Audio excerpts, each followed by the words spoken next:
역사 비하인드 네 번째입니다. 우리가 잘 모르는 이야기 4편. 민주당의 뿌리, 친일과 변절의 이중성. 2018년 9월 17일 더불어민주당은 국회에서 창당 63주년 기념식을 개최했습니다. 이 자리에서 이해찬 대표는 1955년 그 어려운 시절에 민주당을 창당해서 63년 동안 달려왔다고 말했습니다. 1945년 9월 16일에 정식으로 한국민주당은 창당대회를 열었습니다. 이때는 대부분 한민당이라고 불렀습니다. 당시 한민당 발기인중의 한 사람이 장덕수였는데 한민당의 발기문 및 성명서를 기초 작성한 사람입니다. 이 장덕수 역시 대표적인 변절 친일파입니다. 한민당은 미 군정과 지속적으로 교류하고 결탁했습니다.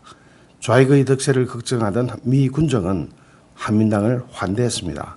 이때 한민당 인사들은 미 군정의 고문관, 행정관리 등으로 대거 임용되었습니다. 한민당의 최대 계파는 김성수, 장덕수, 송진우 등 동아일보 계열이었습니다. 그러나 이들 중 대부분은 친일 경력이 있었습니다. 그나마 독립운동 경력이 있어도 1910년, 1920년대에 집중되었으며 1930년대 후반부부터는 대부분 변절하여 각종 친일 행위에 협력한 이들이 많았습니다. 때문에 당시 한민당은 일반 대중뿐만 아니라 미 군정에서조차도 친일파 정당이라고 인식할 정도였습니다. 실제로 이 때문에 국민으로부터의 지지 기반이 상당히 약했습니다. 한민당은 지주, 친일 자본가들이 주축이었기 때문에 시민들은 당연히 곱게 볼 수가 없는 인물이었습니다. 이들은 주로 국내 독립운동 세력 건준이라고 있었습니다. 건국준비위원회. 건준과는 대립되는 관계에 놓여 있었기 때문에 해외에 있었던 독립운동 세력을 끌어들일 수밖에 없었습니다. 그래서 중국 중경, 중칭이라 그러죠. 중칭에 있던 대한민국 임시정부만을 정식 정부로 홍보하고 기타 정부를 자칭하는 단체를 배격했습니다. 한민당은 국민대회 준비회의를 조직하고 이승만, 서재필, 김구, 이시영, 문창범, 권동진, 오세창 등 임정 간부와 항일 독립운동가들을 영수로 초대했습니다. 미 군정에 임시정부 인사들이 조기 귀환을 여러 차례 요청하기도 했습니다. 왜냐하면 이때 해외파들이 들어오지 않으면, 해외의 임시정부 인사들이 들어오지 않으면 이 한민당은 친일 지주 정당으로 낙인 찍혀서 몰락할 위기에 처해 있었기 때문입니다. 한민당은 중국의 임시정부를 이용해서 취약한 자신들의 정통성을 보완하고 독립운동가들의 이름을 빌려 세력을 결집하려고 했습니다. 친일파들이 살아남는 전략이 대개 이러했습니다. 끝없는 변신. 한민당은 자신들의 광범위한 국내 기반을 이용하면 김구, 이승만 등을 바지 사장으로 만들고 새나라의 실권을 장악할 수 있다고 생각했습니다. 해외에 있었던 독립운동 세력들도 국내 지지도가 비교적 낮았고 엄연히 대한민국 임시정부라는 독립운동의 대표기관이 존재함에도 건국준비위원회가 자신들과 대등한 위치를 요구하는 것을 마뜩찮게 여겨서 추대를 받아들이고 한민당과 협력했습니다. 친일파들의 살 길이 열려버린 겁니다. 한민당은 임시정부 인사들이 귀환하자 환영 성명을 통해 임시정부 세력을 중심으로 한 정치 세력 개편을 주문했습니다. 이 사람들이 친일 잔당이라는 것을 눈치챈 이승만이 자신의 추종 세력인 독립축성 중앙협의회를 중심으로 한 우익 통합을 주장했습니다. 그러자 한민당은 거꾸로 임시정부 중심의 통합을 옹호하기도 했습니다. 1948년 2월 6일 UN 소총회에서 한반도의 가능지역 내의 선거 실시에 관한 권한을 UN 한국위원단에 부여하는 결의의 채택에 따라 5월 1일부터 5월 10일 이내의 가능지역인 남한에서 총선거를 실시한다는 선언문을 발표함으로써 재헌국회의원의 기틀이 마련되었습니다. 대한민국의 정부 수립을 위하여 UN의 결의를 얻어 3분의 2의 인구가 거주하고 또 선거가 가능한 남한 지역에서 우선 총선거가 실시되었습니다. 의원 정수 200명을 선출하는 재헌국회 의원 선거에는 948명이 입후보해서 평균 경쟁률은 4.7대 1이었습니다. 모두 48개의 정당 사회단체가 선거에 참석했습니다. 선거 결과 무소속이 85석, 대한독립촉성국민회의가 55석, 한국민주당이 29석, 대동청년단이 12석, 조선민족청년당이 6석, 대한독립촉성농민총연맹이 2석, 대한노동총연맹이 1석, 그리고 기타 단체가 10석을 차지했습니다. 졸지에 무소속을 제외하고는 제2의 거대 정당이 된 한민당은 이승만 초대 대통령을 상대로 사안에 따라 협력하는 관계가 되었습니다. 1948년 5월 31일 재헌국회가 개막된 뒤 국회에서 선출된 헌법기초위원과 전문위원들이 초안한 헌법안이 국회 본회의에서 통과됐습니다. 동시에 정부 조직법이 통과되면서 같은 달 20일에 제1대 대통령, 부통령 선거를 실시했는데 이 선거가 대한민국 최초의 대통령 선거였습니다. 선거 방식은 국회의원, 재적의원 3분의 2 이상 출석과 출석의원 3분의 2 이상 득표를 얻어야 당선되는 거였습니다. 국회에 의한 간접 선거였죠. 후보는 이승만, 김구, 안재홍 등 3명이 출마했습니다. 선거 결과는 국회 재적의원 198명 중 197명이 출석해서 이승만이 180표, 김구 13표, 안재홍 2표를 얻었으며 기권이 2표였습니다. 이로써 이승만은 압도적인 표차로 대한민국의 초대 대통령이 됩니다. 헌법 제정 당시 이승만은 대통령 중심제를 주장했고 한민당이 이를 수락하는 대신 이승만 대통령의 김선수 총리 그리고 내각의 절반 이상은 한민당이 가져가는 것으로 이승만과 합의했습니다.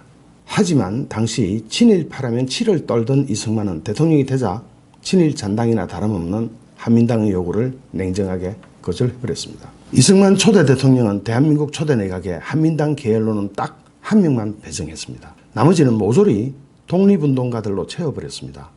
한민당은 격분했습니다. 거기다가 이승만은 친일파들로 이루어진 한민당의 재정적 기반이던 친일 지주 계급을 한방에 박살내버릴 실전 병기를 꺼내들었으니 그것이 바로 오늘의 대한민국을 있게 한 농지개혁이었습니다. 당시 대한민국 초대 대통령 이승만 정권이 임명한 초대 내각 명단을 한번 보겠습니다.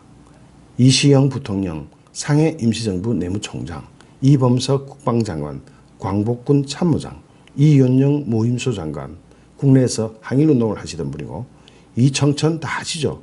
광복군 총사령관, 장택상 청구구락부 사건으로 항일운동 하던 사람이고 윤치영 흥업구락부 사건으로 항일운동을 하시던 분입니다. 이인 한글학교 사건으로 옥고를 치르기도 했습니다. 김도연 28 독립사건, 임영신 독립운동가고 교육가였죠.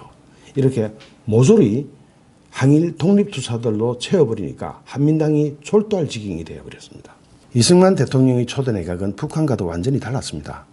이승만 대통령이 독립운동가 일색으로 초대 내각을 꾸린 반면에 북한의 김일성 초대 내각은 친일파 일색이었습니다. 한번 보겠습니다. 김영주 북한 부주석, 김일성 동생이죠. 일제강점기 때 헌병 보조원하던 사람입니다. 장흥건 임시인민위원회 사법부장이었는 일제강점기 시절에 중추원 참의를 했던 사람입니다. 강양옥 인민위원회 상임위원장, 일제시대 때 도인을 하던 사람입니다. 전국은 문화선전성 부부장, 아사히신문 서울지국 기자였습니다. 일본의 나팔수, 일본의 입이었습니다. 김정재 보위성 부장, 일제강점기에 양주 군수하던 사람입니다. 조일영 문화선전성 부상, 친일단체 대화수 출신입니다. 학도병 지원 유세를 주도했습니다. 홍명희 북한 부수상, 일제강점기 때 임전대책협의회에 가입해서 활동한 경력이 있고요. 이활 북한 초대 공군 사령관인데 일제강점기 일본군 나고야 항공학교 정예병 출신입니다. 김달삼, 이 사람은 김달삼은 유명한 거 다 아시죠? 조선노동당 제주 4.3 사건 주동자, 이 사람 일제시절에 일본군 소위하던 사람입니다. 박팔양 북한 노동신문 창당 발기인, 일제 만선일보 편집부장하던 일본의 나팔수였습니다. 이승엽 나누당 서열 2위죠. 일제강점기 때 식량 수탈기관인 식량영단 이사를 하던 사람입니다. 이런 식으로 김일성의 북한 초대 내각은 모조리 친일파였습니다. 참 잘못 알려진 역사입니다. 사실 김일성이 친일파 숙청을 했다는 것은 친일파 청산을 했다는 것은 지주계급을 청산한 겁니다. 토지개혁을 하기 위해서 지주들이 반발이 있을까 봐 지주들을 모조리 친일파로 몰아서 숙청한 것을 친일파 숙청이라고 하는 것이지 초대 내각에는 전부 친일파들만 썼습니다. 이것이 역사입니다. 2대 국회에서 친일 지주 정당이었던 한민당의 세력이 약화되자 이승만은 대통령 권한 강화를 시도했고 한민당은 이에 맞서 의원 내각제 안을 제시했습니다. 이 대립 속에서 이승만은 자유당을 결성하고 발췌 개헌을 강행하면서 한민당과 연을 사실상 끊었고 이에 친일잔당 한민당은 지금의 민주당이 창립 63주년이라고 하는 현재의 민주당을 결성하게 되었습니다. 이것이 오늘 더불어민주당의 전신입니다. 민주당 국회의원 중 홍영표 원내대표의 조부는 이완용급 매국노였고 친일파였습니다. 중추원 참의까지 지냈습니다. 신기남 의장의 부친 신상묵은 일본명 시게미스 군이어로 일제 헌병 부사관 중에 가장 높은 계급인 조장에 올랐는데 일제시대 조선인 출신으로 일본군 헌병에서 이 직급을 얻은 유일한 사람이었습니다. 피해자들에 따르면 신상묵은 조직의 배후를 대라며 무궁당 사건으로 체포된 항일 독립운동가들을 수십일 동안 혹독한 고문을 가하는 등 일본에 충성하던 사람이 바로 신기남의 부친이었습니다.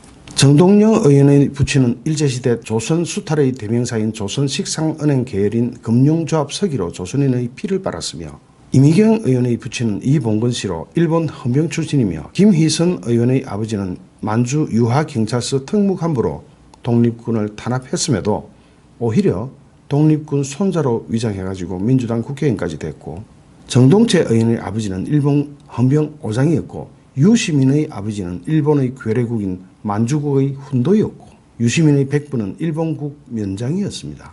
조기숙 의원의 아버지는 조선총독부 기관지 기자로 근무했으며 문재인의 아버지는 일제시대 때 흥남 농업계장으로 친일 공무원이었고 박원순의 아버지 박길보는 일본 보국대로 7년이나 근무했습니다.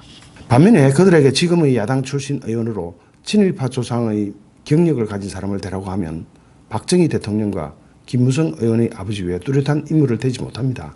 박정희 대통령은 단 한 번도 자신이 만조국 장교 시절을 부인한 사실이 없습니다. 민주당 의원들처럼 막 부인하다가 나중에 들통나고 이러지 않았습니다. 반면에 친일 지주 계급이 중심이 된 한민당의 후에 민주당은 거꾸로 집요하게 지금도 집요하게 한국당에게 친일파 프레임을 씌웁니다. 그들에게는 그런 공격으로 재미를 본 기억이 있기 때문입니다. 해방이 되자 민주당의 전신인 눈치 빠른 친일 지주 정당인 한민당 인사들은 미 군정의 고문관 행정관리로 대거 들어갔고 이 기회를 이용해서 그들은 거꾸로 대표적인 반일 인사인 여운형, 안재홍 등을 한인들에게 잘 알려진 친일파라고 거짓 프레임을 뒤집어 씌워버렸고 1945년 10월 12일 미 군정장관 아치볼드 아놀드가 인공을 사기꾼에 의한 괴뢰극이라고 비난하자 한민당은 자신들의 성과라며 자찬했던 기록이 남아있습니다. 이렇게 자신들의 허물을 상대방에게 프레임을 만들어 뒤집어 씌워버리는 경력을 그들은 가지고 있습니다. 역사는 돌고 도는 것일까요? 지금도 인터넷에서는 마치 야당인 한국당이 친일파인 것처럼 호도하고 있습니다. 그러나 정작 진짜 친일파의 후예 그리고 지금도 가장 친일파가 많은 정당 그 뿌리 자체가 친일파인 정당 그 정당은 민주당입니다. 좋아요 구독하기 공유하기는 저에게 엄청난 힘이 됩니다. 감사합니다.